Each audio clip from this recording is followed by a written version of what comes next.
Today we are here to vote on the best-known tool for closing the gender pay gap, to combat gender pay inequalities and pay discrimination. The Pay Transparency Directive is a huge achievement for gender equality, and it will help close the current persistent gender pay gap in the European Union on 14%. Pay transparency has the value of work at its center, because employees should be valued for their work, regardless of their gender.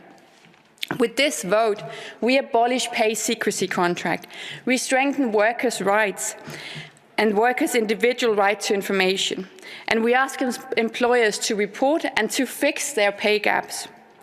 Furthermore, we ensure that all employers have pay structures in place, ensuring that the treaty-based concept of equal pay for equal work is actually enforced.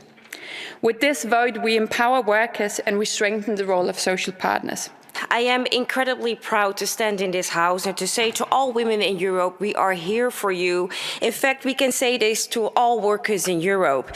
This directive says you deserve to be treated equally and you deserve to be paid fairly, regardless of your gender, your background, or your physical characteristics. With this directive, we have secured the right to information in Europe for all our citizens, and we will finally have the binding legislation we need to tackle pay discrimination in all our member states. If we had left it up to the markets, the gender pay gap would only correct itself by 2086. How could we justify this to women? How could we explain this to ourselves? We cannot. The Pay Transparency Directive is a crucial tool in our fight for gender equality. This new legal framework will trigger a culture change in the workplace across the Union. It will require employers to provide information on average pay levels broken down by gender for all workers performing the same job or work of equal value. And this will enable workers to identify and challenge any pay discrimination based on sex. The directive will also require employers with more than 100 workers to publish information on the gender pay gap in their organization. It will increase transparency and accountability and encourage employers to take action to close the pay gap.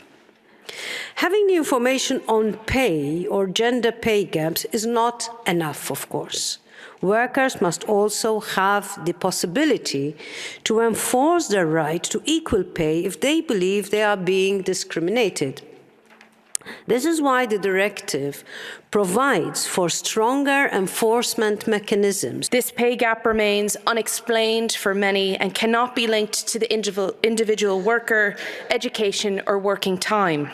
And we need this directive as greater levels of pay transparency will uncover unjustified gender-based differences and empower the victims, many victims, of pay discrimination to seek redress.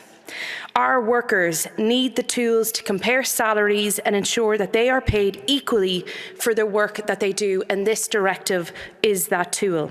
Alle Arbeitnehmerinnen bekommen das Recht, jährlich Informationen über den Durchschnittslohn für Männer und Frauen zu erhalten, die die gleiche und gleichwertige Arbeit ausüben.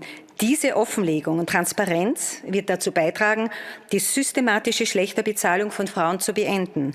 Zum Lohn zählen auch andere Goodies wie Dienstwagen, Essensmarken und so weiter. Denn oft ist der Lohn am Papier gleich, aber mit solchen Zusatzleistungen dann tatsächlich anders. Frauen werden einfacher wissen, wie viel ihnen zusteht, und dank Beweislastumkehr und Schutzmechanismen können sie das auch besser durchsetzen. Und zentral ist natürlich auch das Verbot von Verschwiegenheitsklauseln, damit alle Beschäftigten offen über ihren Lohn sprechen können und mit wem sie wollen, vor allem natürlich auch mit Betriebsrätinnen, mit Gewerkschaften. Mit der Geheimniskrämerei ist jetzt Schluss. Alle sollen verdienen, was ihnen zusteht. Algunos de ustedes le llaman a esto interseccionalidad. Yo lo llamo injusticia.